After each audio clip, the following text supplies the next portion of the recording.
need a new wardrobe, flights if you need to follow him around the country. Trail him. You'll get him from 9 a.m. till 5 p.m. or whenever he leaves set, whichever is later, except for Sundays. Nothing on Sundays.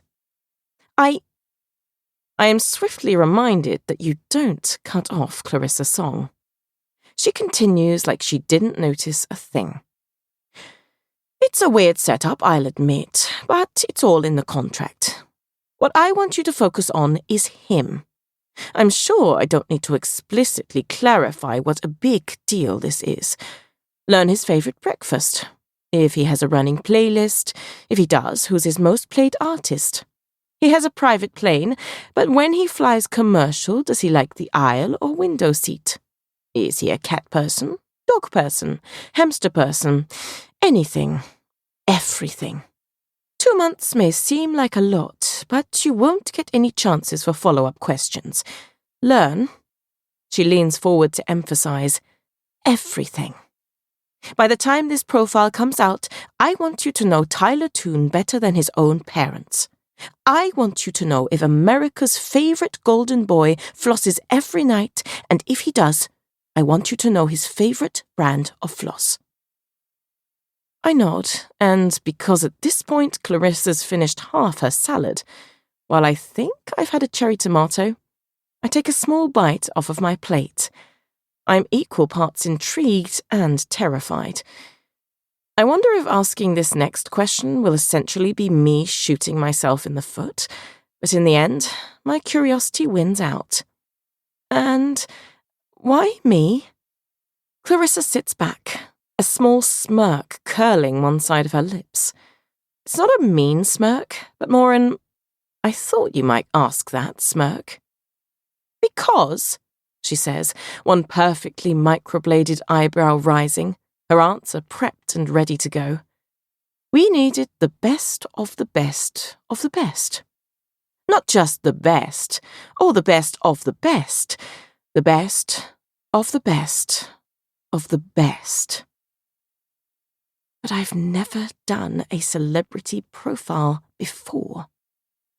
When Clarissa's eyes narrow and she says, "And yes, I know you've never done a celebrity profile before," I move slightly back. Did I say that out loud? No, I didn't. Did I? No, I didn't. But every time we've worked together, you've arguably been the most professional journalist I've collaborated with, and I need someone who will be professional about this and not lose their mind over the fact that it's Tyler Tun.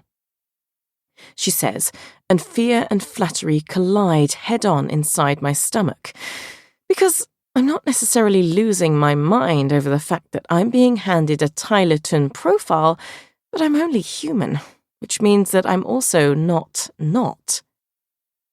I inhale. Professional. I am professional and composed, and definitely listening to what Clarissa's still saying.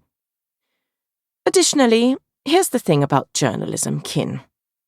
I used to work with Neil Gaiman back when he was a journalist, and to paraphrase something he always said, in order to be a good journalist, you only have to fulfill 2 of 3 criteria.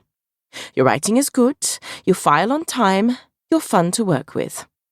If your work is good and you file on time, people won't mind if you're an utter asshole. Out of the corner of my eye, I catch the elderly couple at the next table shoot Clarissa a dirty look, but either Clarissa doesn't notice or she doesn't care. Probably the latter. She continues, raising a second finger. If your work is good and you're generally pleasant to work with, people will forgive you for missing deadlines.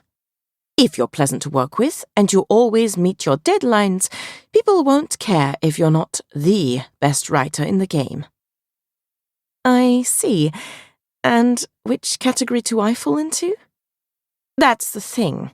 I had my assistant track down every editor you've ever worked with, and I personally rang each and every one of them. You did? I don't know why I asked such an inane question, because of course she did. My reputation is on the line, Khin. I had staff writers and editors begging me to take them off of their